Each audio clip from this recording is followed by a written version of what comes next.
Russia-Ukraine war has left Africa reeling. It's caused shortages of grain and skyrocketing prices for food and fuel that are affecting economies already trying to recover from the COVID pandemic. But it's also prompted people to ask why the continent is importing so much food. At the recent Africa Food Summit held in Senegal, there was serious commitment to Africa being able to feed itself and even feed the world. Hello, I'm Carol Pinault. Welcome to our show, Africa USA Now, current events at the intersection of Africa and the United States. Our program is presented by the World Trade Center, Washington, D.C., and supported by the African Development Bank and the Africa Investment Forum.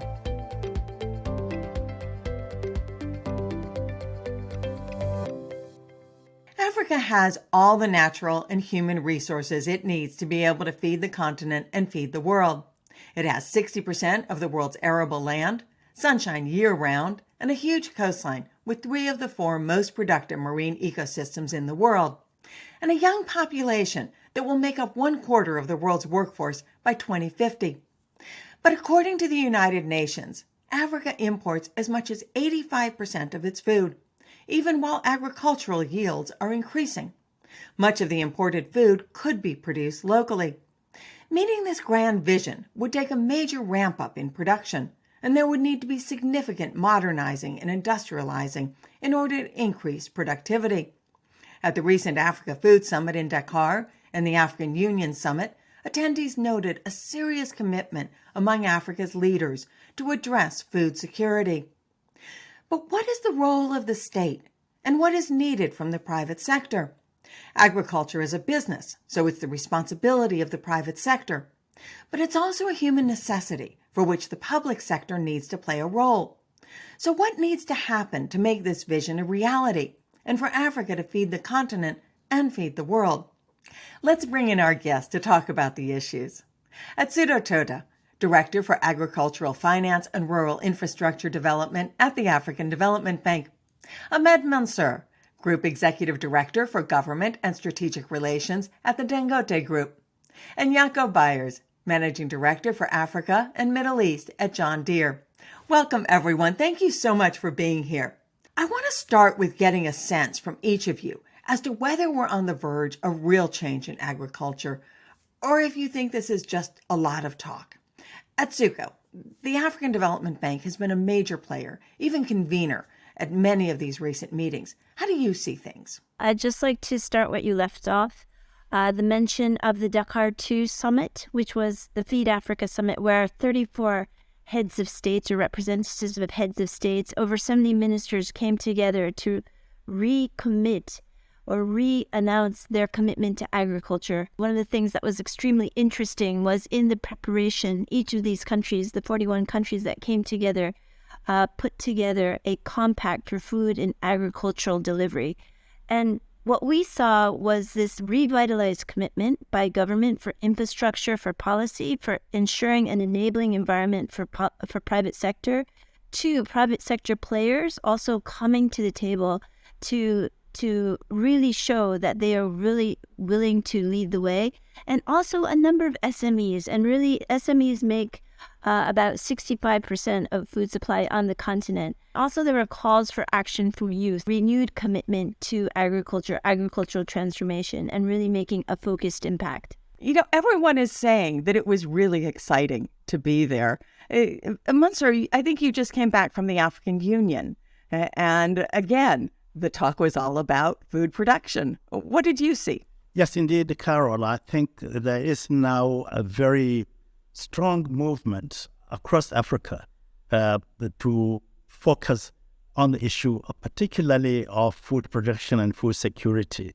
Following the Dakar movement, there have been a number of other initiatives, one of which is the Common African Agri-Business or Agri-Parks scheme, the intention of which is really to scale up agriculture, scale up productivity, but also create value chains across the continent that will ensure that we maximize productivity, that we increase investments significantly. I think what Atsuko said clearly is supported by this initiative, but also by the African Development Bank initiative of the agribusiness hubs that the AFDB is creating in many, many countries. I think there's now a holistic approach to agriculture, but also perhaps to economic growth generally for Africa and the integration of the continent. And I think this is where the opportunity for rapid improvement lies, because when we work together across borders and we're able to invest across borders, we have the opportunity to create huge leaps forward. And I think that's probably why this current initiatives are very, very encouraging. Jaco, what are you seeing? Does it feel different to you? Coming out of a pandemic, I believe the pandemic and this Russia-Ukraine conflict created this, call it, perfect storm for the drive on food security within agriculture. I get it. For the last 20 years, there's been a lot of talk and just talk. But what we experienced in the last 2 years is governments starting to work with private, we call it private-public partnerships, across the continent and seeing real-life examples. I want to give an example, Ethiopia. They made a commitment to say we will be self-sufficient in small grains, wheat production, and within 3 years, they've achieved it. They are exporting to Kenya, their neighbors.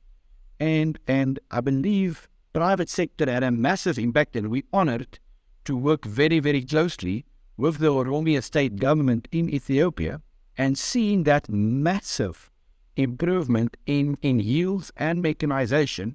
We're moving from a smallholder farmer who's struggling to just afford mechanization to building an entrepreneurial business model that drives this whole ecosystem. And we're fortunate that we can now implement this across a few other countries within Africa. So we are really excited about the future.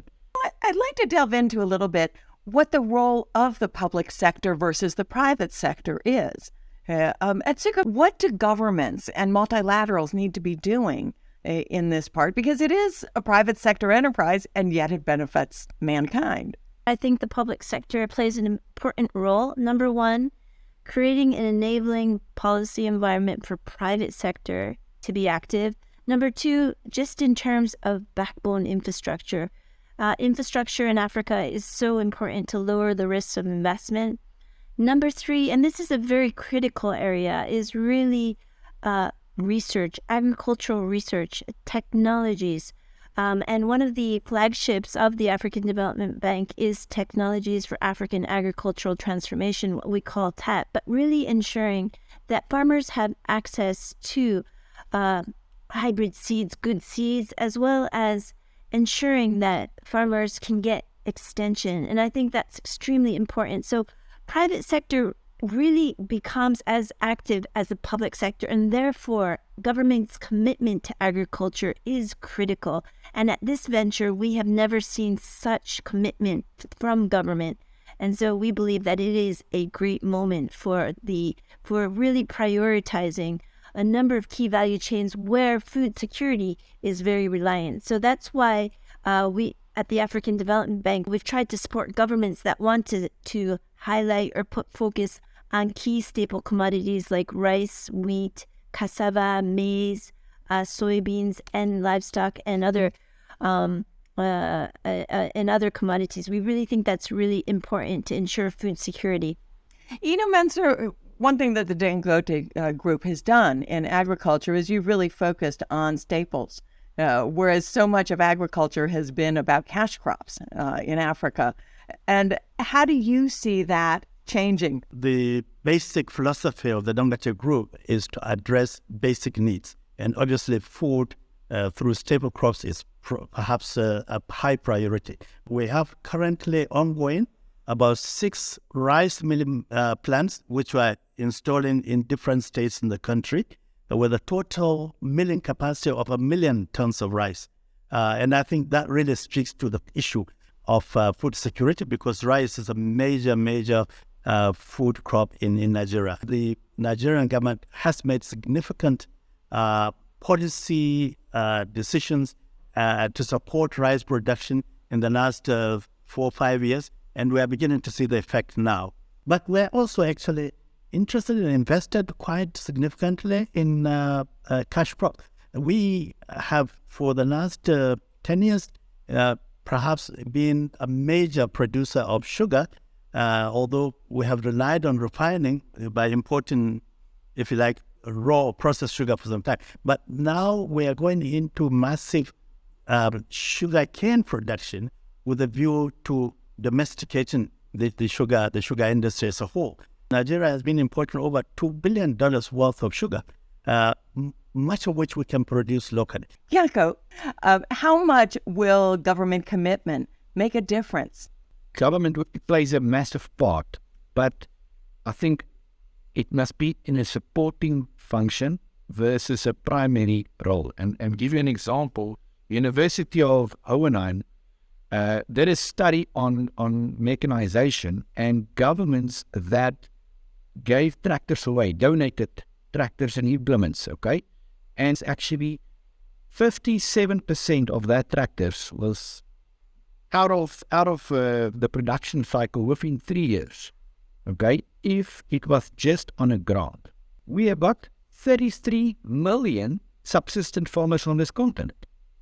If we reverse it and we say, let's take the governments and say, play a supporting role in helping them get access to finance, and there's interesting models when you can get public-private partnerships in that role, then you've got buy-in from the local communities and you drive an entrepreneurial spirit. We've tested this now in 6 countries, and so far amazing results. So government, I agree, needs to help with the infrastructure, supporting getting these unbankable farmers bankable in very interesting products that's available there that we can create, and thus taking mechanization and agriculture to the next level.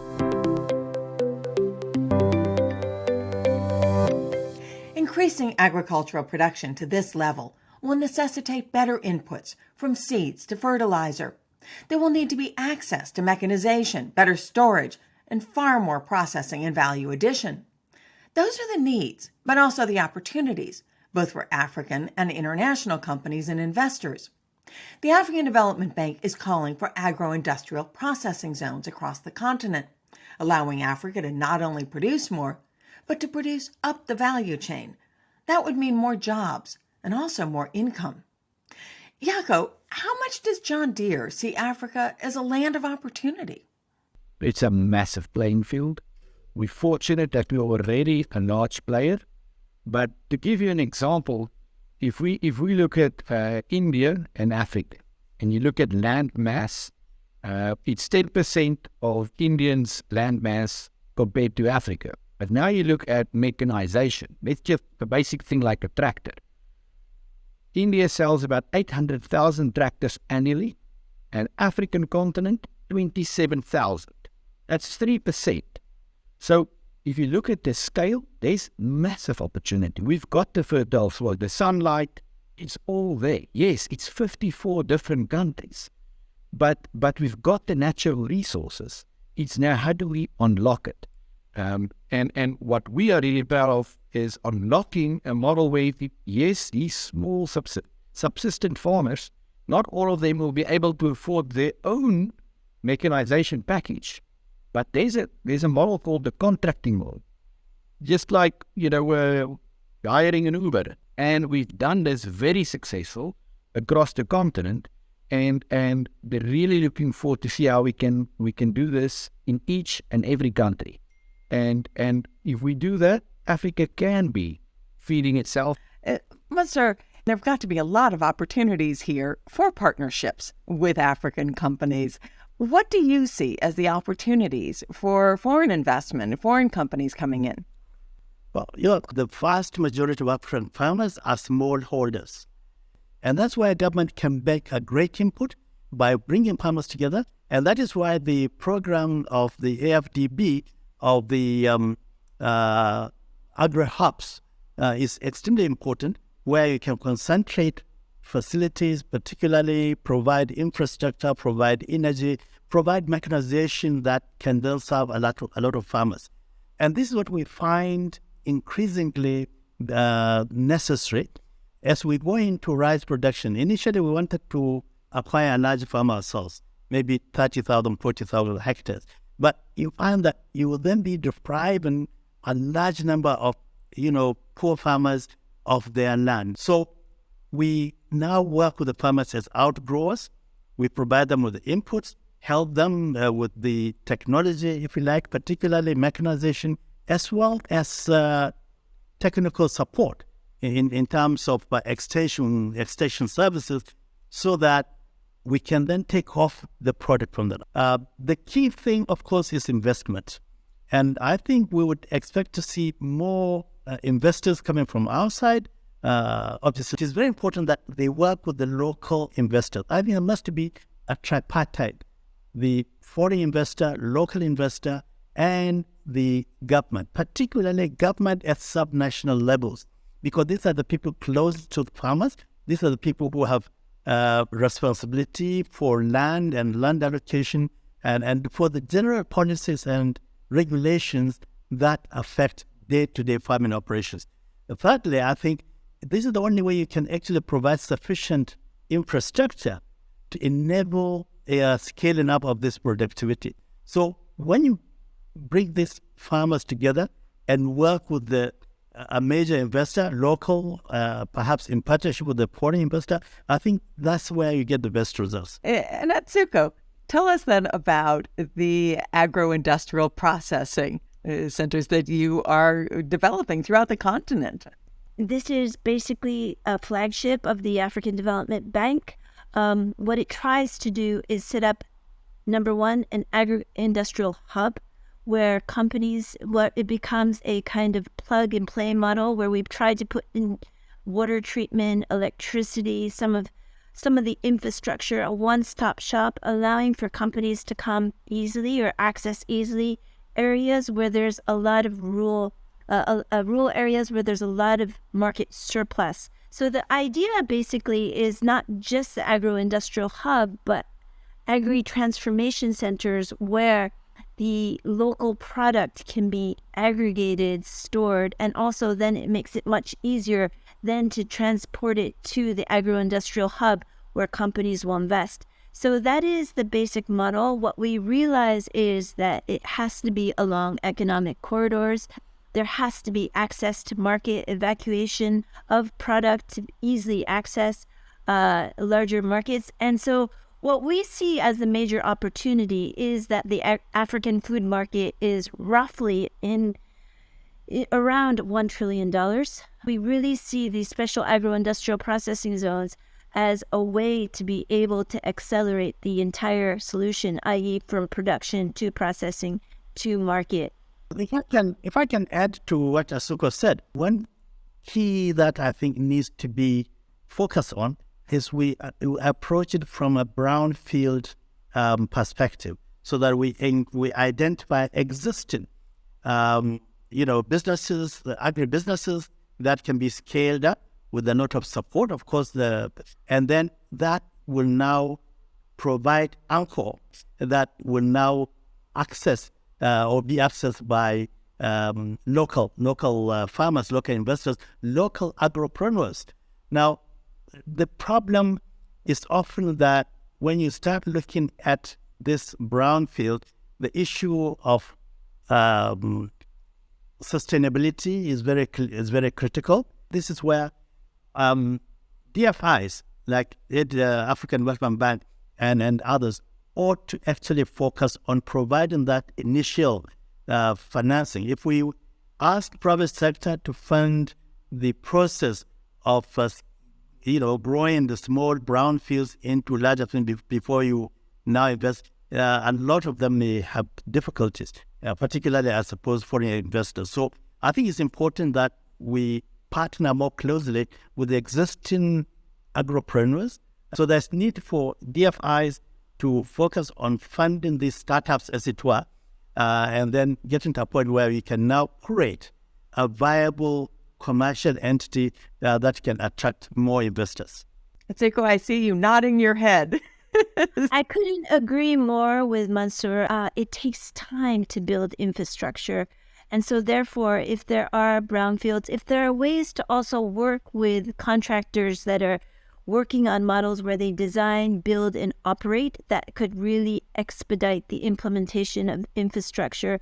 And also the other lesson that we've learned, that a lot of companies that want to invest in these special agro-industrial processing zones require sufficient supply, and therefore increasing the productivity in the remit of the special agro-industrial processing zone is absolutely critical. So while we would like capital investments for processors, we really need to enhance the productivity. And this goes back to Joco's point also, the productivity of the farmers, of the smallholder farmers having nucleus and being able to ensure that there's commercial agriculture in the special agro-industrial processing zone.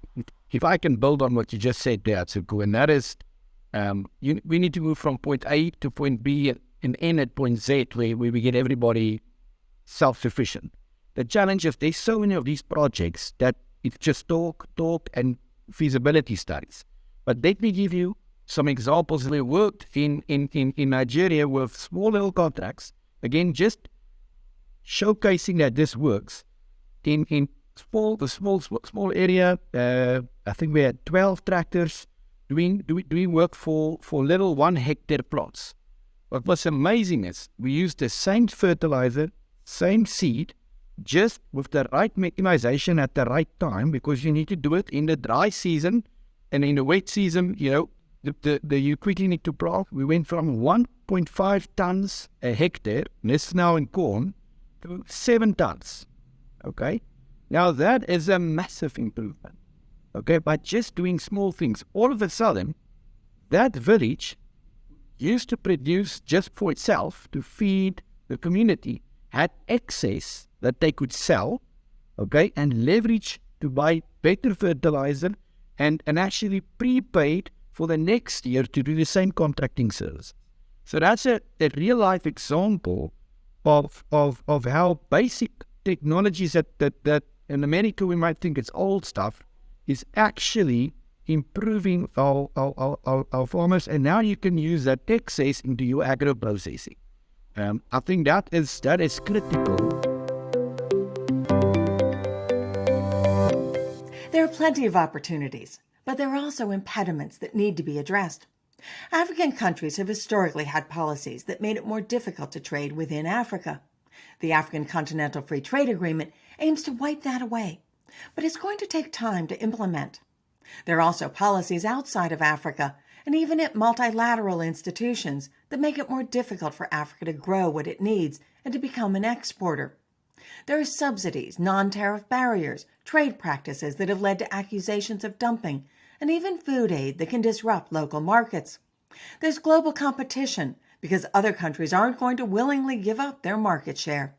And there's infrastructure issues, the need for electricity for cold storage, roads, railways, and ports to enable the flow of foods from farms to markets. Mansur, the logistics part is something the Dangote Group deals with a lot. Can you give us a picture of what it's like? Many of the countries in Africa are landlocked, so obviously transport logistics is extremely critical. But apart from logistics, we also have problems of trade policies and trade regulations. We could move fertilizer, say, from Lagos to Burkina Faso or to Ghana, currently either through land transport, and that takes a long time because of very poor roads, as well as trade bottlenecks. The African Free Trade Area Agreement is very critical. At least the regulations would be harmonized, and effort to build trade corridors, construct trade corridors will also indeed be worthwhile. The Dangote is participating in the creation of major transport corridors, improving port facilities, and making sure that the process of transporting goods from the port is easy and the cost is significantly reduced. So clearly, logistics is critical, and that can only be resolved, if you like, through significant investment in infrastructure. And this, I think, where the governments themselves have to come, as well as development institutions that can provide long-term funding. Private entities will be willing to invest in infrastructure, but not with the current, not on current commercial laws. That simply is not feasible. So I think this is where we look into institutions like the AFDB and perhaps some national sovereign funds to facilitate to invest massively in infrastructure, particularly across corridors. Joco, as a company that is selling major equipment across borders throughout Africa, are there policies that on both sides have made it challenging? At this point, actually, I think we're quite fortunate from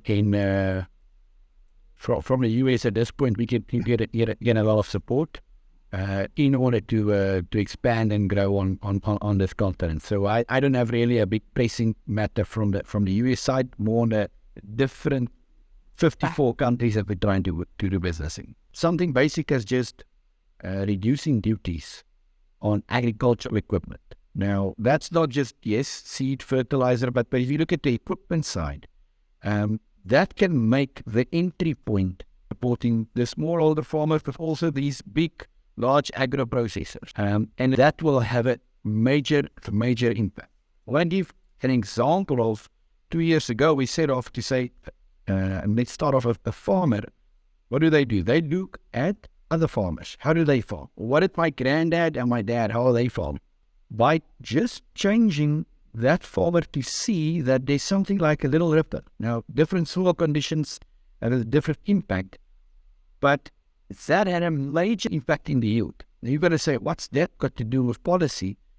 But leveraging these government institutions and helping sharing new technologies through their medium, there's a major impact and almost a revolution on how do we take agriculture to the next level. That's where I actually want to focus, because small little things can have a massive impact in the sustainability of agriculture on the continent.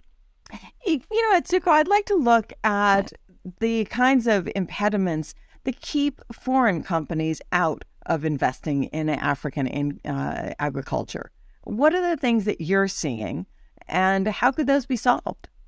When we look at food security and we look at the cost of goods, really within the cost, you have the cost of material, the cost of labor, and the cost of transport. And in Africa, really the cost of transport is so high that something from another region of the world actually is imported much more cheaply than what is locally produced, just because the cost of transport is so high. So this is where smallholder farmers' local production is then disadvantaged vis-a-vis importing some of these goods. And I really think that this logistic issue is incredibly important. We're seeing companies that couple integrating supply chains with logistics are much stronger than other companies. We certainly need to ensure that the cost of transport is actually reduced by having better infrastructure, particularly with landlocked countries and within the African continent.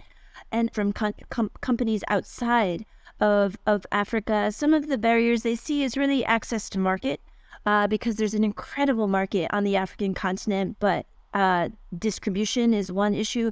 Two, about 80 to 90% of the market is informal. Of course, there is a need to be able to navigate that informal space and be able to compete. And so I think that's the second issue. And thirdly, understanding the environment where supply chains are not as structured. So therefore, if you have the weakly structured supply chain, how does the company actually invest and play into that loosely structured supply chain? I think these are some of the challenges that companies may face when they're coming into African markets. But understanding, having local partners is extremely important, and also understanding the business environment, having market intelligence is very important. I want to end with that last question for each of you. If American companies are not paying attention to what is happening in Africa right now with agriculture, are they going to miss out? So, Joco, if you want to start with this. Yes, they will wipe their eyes, and they're going to be way behind. We're fortunate. I've got one of the biggest dealer networks across the continent, but we are double downing on that business. And just to share the investment, we call it the One Deere approach. So we've got agriculture, we bring our construction equipment alongside it. So all of a sudden, because agriculture is also very cyclical, ups and downs, because you've got droughts and you've got all these other interesting factors at play. But for us, doubling down with big infrastructure on agriculture and construction, mining, it gives my dealer network a wide footprint for us to continue to grow and help feed, clothe, and build the infrastructure within this continent. It's vast opportunities. Yes, it's not easy. Every country is different. But with that local partners and having a sustainable business, knowing where you enter and how you play, phenomenal growth opportunities on this continent. Fantastic. Mansur, are American companies going to miss out if they don't pay attention? Oh, yes, not only in the short term. Look at African demographics. Huge young population, therefore growing demand, growing consumption, and obviously the world has moved, has changed. Competition is now growing across, and particularly with new technologies, the advantages that American companies used to have before is now, honestly, in all respects, being challenged. So to that extent, we see, as indeed the other issue of proximity, Europe is making very, very strong moves into Africa. The Chinese from afar are also coming. India, all the key competitive forces are building and focusing on Africa, and I think America needs to be there. I believe that indeed, if we do not see significant increase in American investment in Africa over the next perhaps 5 to 10 years, I think the Americans will find themselves completely left out. All right. Atsuko, you started the conversation on this. I'm going to give you the last word on it. We're looking at a population that could be as large as 2.4 billion in the next couple of decades. When we look and compare between African markets, European markets, American markets, we see that growth in African markets is exponentially higher, i.e. where you have more saturated markets, more developed markets, you don't see this type of growth. So while there are risks in investment, this growth is worth that high return, number one. Number two, there's always earlier mover advantages in terms of setting the pace in the market. Also, with regards to the enabling business environment, there has been great improvements in the enabling business environment in Africa, and there are now strong private sector players and partners on the ground. So if American companies are interested to invest in Africa, there is no better time than now. That brings us to the end of our program. Thank you so much to my guests, Atsuko Toda, Director for Agricultural Finance and Rural Infrastructure Development at the African Development Bank, Mansur Ahmed, Group Executive Director for Government and Strategic Relations at the Dangote Group, and Joco Beyers, Managing Director for Africa and Middle East at John Deere. To our viewers in Africa, America, and around the world, thank you so much for joining us. I'm Carol Pinault, host and producer of Africa USA Now. Additional production by Kellen Cody, Alessandra Selassie, and Alicia Gupta. Editing by Betsy Freddy. Africa USA Now is presented by the World Trade Center, Washington, D.C. You can find us on YouTube and your favorite podcast apps. Be sure to follow us and leave a review. Our production partners are Africa Global Schaefer and Pixie Corner. A special thanks to the African Development Bank and the Africa Investment Forum for their support. Africa's investment marketplace is championed by the African Development Bank and its partners to accelerate the closure of the continent's investment gaps. For more information on Africa USA Now, visit us at africausanow.com. We hope you've enjoyed the program and that you'll continue to tune in as we delve further into the intersection of Africa and the United States.